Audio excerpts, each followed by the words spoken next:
kepada siapa sih sebenarnya kisah ini ditulis dan untuk apa? Silakan. Ya, jadi Injil Matius mengarah kepada sebuah tujuan bahwa ada gejala komunitas Kristiani awal yang berlatar belakang Keyahudian itu memiliki cakrawala iman yang agak eksklusif gitu ya. Agak eksklusif dalam arti mereka menerima Yesus sebagai Mesias, sebagai Raja untuk orang Yahudi saja. Sehingga Injil ini sebetulnya hendak membuka horizon cakrawala iman yang menunjukkan bahwa Yesus, Raja Mesias yang hadir itu, yang lahir itu, adalah Raja dan Mesias bagi seluruh bumi. Bukan hanya bagi keturunan Abraham dan Daud, seperti dalam silsilah yang digambarkan pada awal Injil Matius. Yesus Kristus, anak Abraham, anak Daud. Tapi Mesias ini, Raja ini adalah Raja dan Mesias untuk seluruh bumi. Nah, ini yang menjadi salah satu tujuan.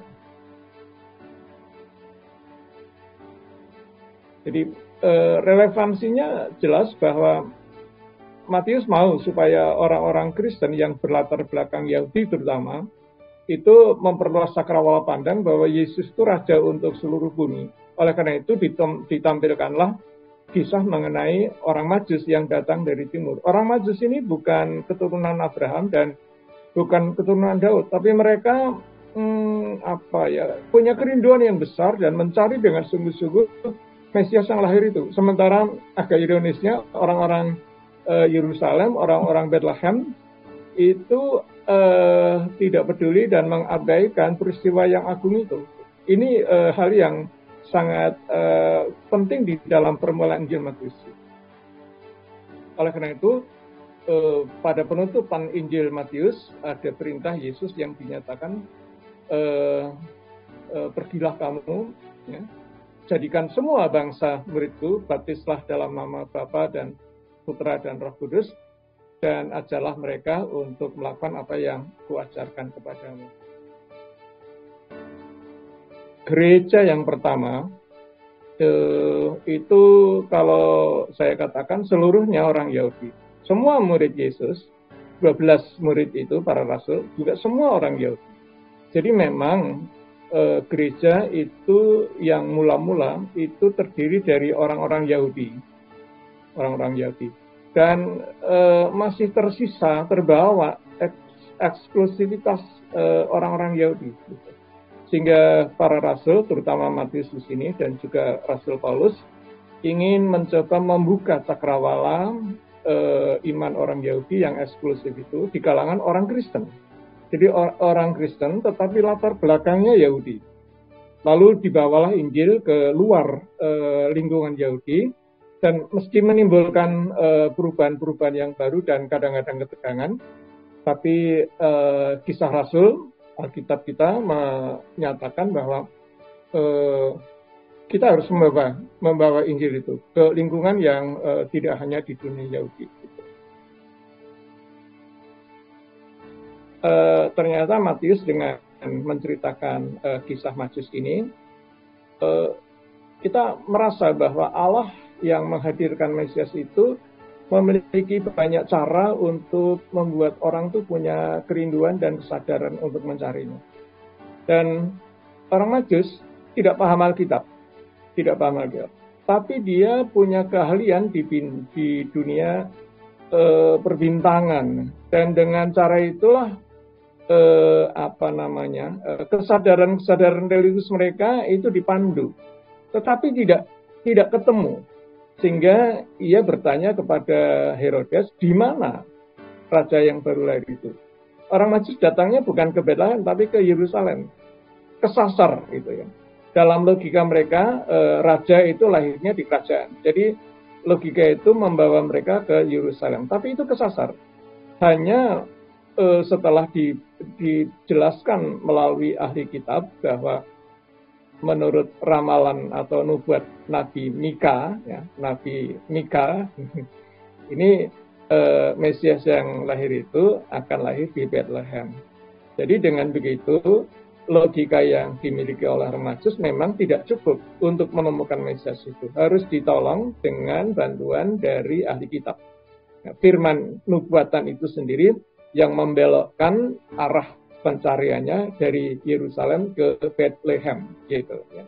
Jadi Allah punya banyak cara untuk membuat kerinduan dan upaya mencari, tapi mesti harus juga dengan pertolongan Roh Kudus dan firman Tuhan.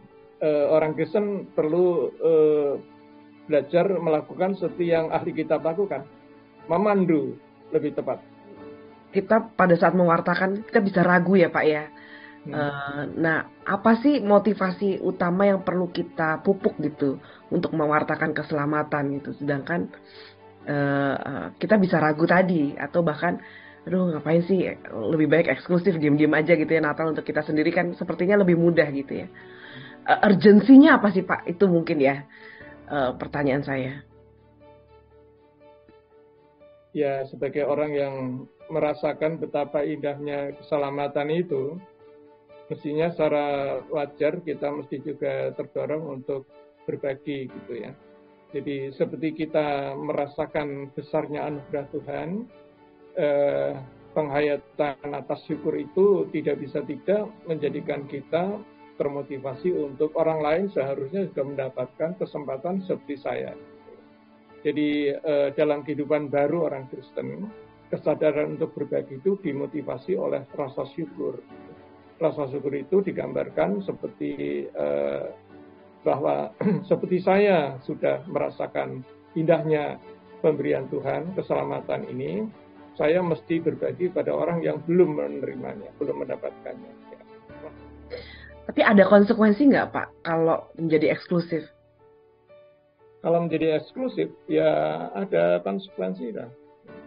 Seperti logika-logika kalau kamu sudah diampuni, kamu tidak bisa mengampuni orang lain gitu, itu juga eksklusif.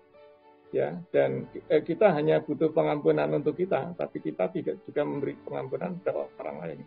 Kita membutuhkan berkat dari Tuhan, membutuhkan kasih dari Tuhan.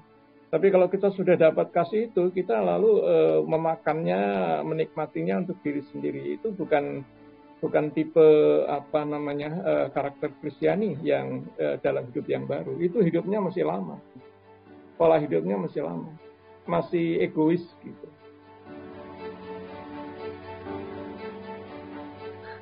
Ya, saya rasa ketika kita menghayati Natal, saya yakin ada banyak manusia yang sebetulnya merindukan keselamatan, ya mencari juga gitu.